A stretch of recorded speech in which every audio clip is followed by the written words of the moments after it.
মাতৃভাষার অপমান, যারা দেশের জন্য দিয়েছে বলিদান আর অত্যাচার করে ভাষা সন্ত্রাস করে এটা দিচ্ছ তোমাদের প্রতিদান। মানব না, ভাষার উপর অত্যাচার মানব না। একদম মিথ্যে কথা, সরাসরি মিথ্যে কথা। কোন বাঙালিদের মারা হচ্ছে সেটা বলুন। 1952 ভাষা আন্দোলন ছিল জীবন মরণের লড়াই। মমতা বন্দ্যোপাধ্যায়ের ভাষা আন্দোলন কি সত্যি তেমনই গুরুতর? মমতা বন্দ্যোপাধ্যায় বলছেন বাংলা ভাষার ওপর আক্রমণ মানব না, নাকি এটা 2026-এর নির্বাচনের জন্য একটা ইমোশনাল ট্রাম্প কার্ড? খেলা তো আবার হবে। এই খেলা একদিকে বাংলা ভাষার সম্মান রক্ষা করার খেলা, অন্যদিকে সব ভাষাকে ভালোবাসা রক্ষার খেলা। আর বিজেপি বলছে এটা নির্বাচনী নাটক। মানে ঝগড়া লাগিয়ে, উস্কানি লাগিয়ে ব্যাস ভোটটা পুরো পার হয়ে গেল। তাহলে এই লড়াই কি সত্যি বাংলার অস্মিতার জন্য, নাকি 2026-এর ভোটের জন্য একটা মশলাদার কৌশল?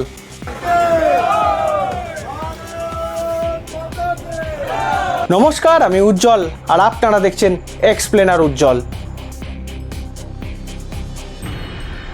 মমতা বন্দ্যোপাধ্যায় গত 21শে জুলাই ধর্মতলার শহীদ দিবসের মঞ্চ থেকে ঘোষণা করলেন বাংলা ভাষার ওপর সন্ত্রাস চলবে না। এই খেলা একদিকে বাংলা ভাষার সম্মান রক্ষা করার খেলা, অন্যদিকে সব ভাষাকে ভালোবাসা রক্ষার খেলা। আগামী দিন দিল্লিকে পরিবর্তন করতে হবে, তা বাংলা হচ্ছে জন্মভূমি। এটা কোনো সিনেমার ডায়লগ নয়, এটা দ্বিতীয় ভাষা আন্দোলনের ডাক। কিন্তু কেন এই হঠাৎ আগুন? বিজেপি শাসিত রাজ্য যেমন মহারাষ্ট্র, হরিয়ানা, ওড়িশা, এই সমস্ত রাজ্যে বাংলাভাষী শ্রমিকদের ওপর হেনস্থার অভিযোগ উঠছে বারবার। বাংলায় কথা বললেই তাদের বাংলাদেশি তকমা দিয়ে ডিটেনশন ক্যাম্পে পাঠানো হচ্ছে, অভিযোগ এমনটাই। আরে বাংলা বললে কি আমরা সবাই বাংলাদেশি? তাহলে আমি কলকাতার রাস্তায় দাঁড়িয়ে যদি বলি কেমন আছিস বটে, তাহলে আমাকেও কি ধরে নিয়ে চলে যাবে? মমতা বন্দ্যোপাধ্যায় বলছেন এটা শুধু ভাষার ওপর আক্রমণ নয়, এটা বাঙালির অস্মিতার ওপর হামলা। তাই তিনি বোলপুরে 4 কিলোমিটার পদযাত্রা করলেন।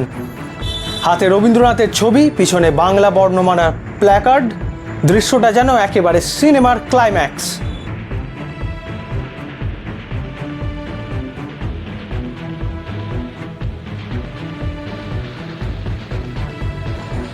উনিশশো 1952 ভাষা আন্দোলন।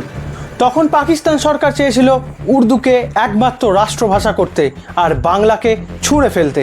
মাতৃভাষার অপমান সইব না। কিন্তু বাঙালি তা মানেনি।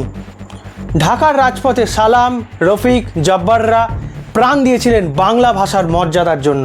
সেই আন্দোলনের ফলেই বাংলা ভাষা তার মর্যাদা পায় এবং প্রশস্ত হয় স্বাধীন বাংলাদেশ গঠন হওয়ার। আর পরে বাংলাদেশের জন্মের পথ প্রশস্ত হয়। মমতা বন্দ্যোপাধ্যায় এই ঐতিহাসিক আন্দোলনের সঙ্গেই তুলনা করছেন তার এই ভাষা আন্দোলনকে। তিনি বলছেন 1952 মতোই আজও বাংলার মর্যাদা রক্ষার লড়াই চলছে। তিনি রবীন্দ্রনাথ, নজরুল, বিদ্যাসাগরের নাম তুলে বলছেন বাংলা শুধু আমাদের ভাষা নয়, আমাদের আত্মা। কিন্তু এখানে একটা প্রশ্নচিহ্ন রয়েছে।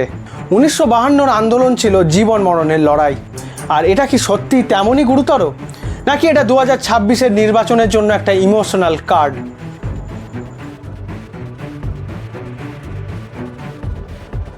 এবার আসি রাজনীতির মশলাদার অংশে। মমতা বন্দ্যোপাধ্যায় বোলপুরে পদযাত্রা করলেন। হাতে রবীন্দ্রনাথ ঠাকুরের ছবি আর ব্যাকগ্রাউন্ডে বাজছে প্রতুল মুখোপাধ্যায় আমি বাংলায় গান গাই। এটা তো যেন মহাকাব্যের দৃশ্য। কিন্তু বিজেপি কি চুপ করে বসে আছে?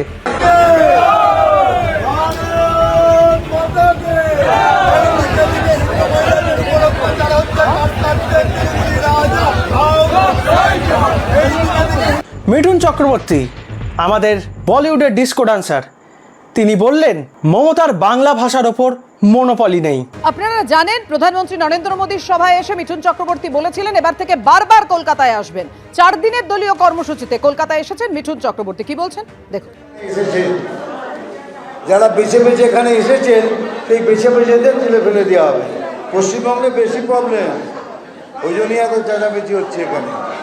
জানেন যে বেছে বেছে যারা এসেছেন বেছে বেছে তুলে দিলে এই সরকার মানে 70টা সিটও পাবে না।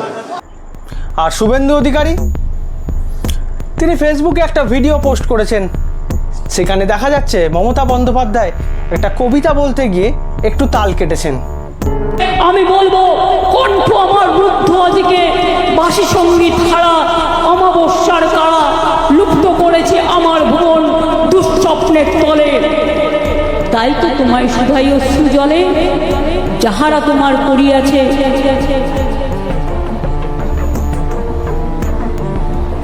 যাহারা তোমার নিভাইছে আলো, যাহারা তোমার বিষাইছে বায়ু নিভাইছে তবু আলো, তুমি কি তাদের ক্ষমা করিয়াছ? তুমি কি বেসেছো ভালো? আমি দেখলাম শতাব্দী জানে কিনা। আর এখানেই চলছে রাজনৈতিক তরজা খোঁচা দেওয়া। শুভেন্দু বাবু তিনি লিখেছেন ফেসবুকেতে, ভাষা আন্দোলনের কাণ্ডারি যখন পথ হারান, খেই হারিয়ে ফেলেন, তখন তিনি যেভাবে ম্যানেজ দেন সেটা দেখুন। কিন্তু হাসি ঠাট্টার মাঝেও ব্যাপারটা গুরুতর। বিজেপি অভিযোগ করছে মমতা বন্দ্যোপাধ্যায় এই আন্দোলনের নামে ভোটারদের আবেগকে ক্যাশ করতে চাইছেন। আর মমতা বন্দ্যোপাধ্যায় বলছেন এটা বাঙালির অস্তিত্বের লড়াই। তাহলে সত্যিই কি এটা বাঙালির গর্বের জন্য লড়াই, নাকি 2026-এর ভোটের একটা মাস্টার প্ল্যান?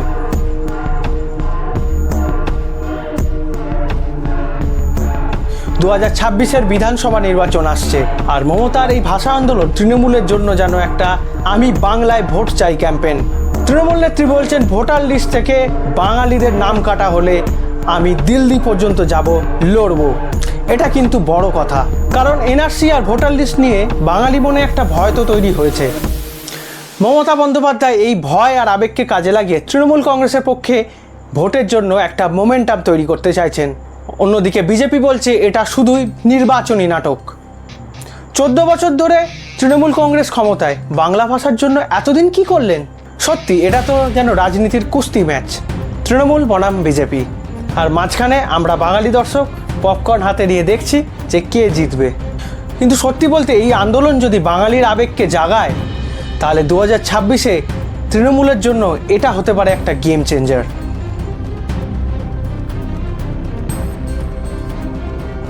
কারণ এটা শুধু মমতা বন্দ্যোপাধ্যায়ের লড়াই নয়, এটা আমাদের সবার লড়াই। বাংলা ভাষা আমাদের মা, আমাদের গর্ব। তৃণমূল নেত্রী বলেছেন প্রতি শনিবার এবং রবিবার জেলায় জেলায় মিছিল হবে। এটা তো রীতিমতো একটা রাজনৈতিক ফেস্টিভ্যাল। তরুণরা যারা বাংলা গান, কবিতা, সিনেমা ভালোবাসেন তারা এই আন্দোলনের সঙ্গে জুড়বেন। আর তৃণমূলের স্লোগান জব্দ হবে স্তব্ধ হবে ইতিমধ্যেই সোশ্যাল মিডিয়ায় ভাইরাল। এক্সে একটা পোস্টে একজন লিখেছেন, মমতা বন্দ্যোপাধ্যায় সত্যিই যদি বাংলা ভাষাকে বাঁচান তাহলে 2026-এ তৃণমূলই বাজিমাত করবে। এটা কি সত্যিই হবে? আপনারা কি মনে করেন?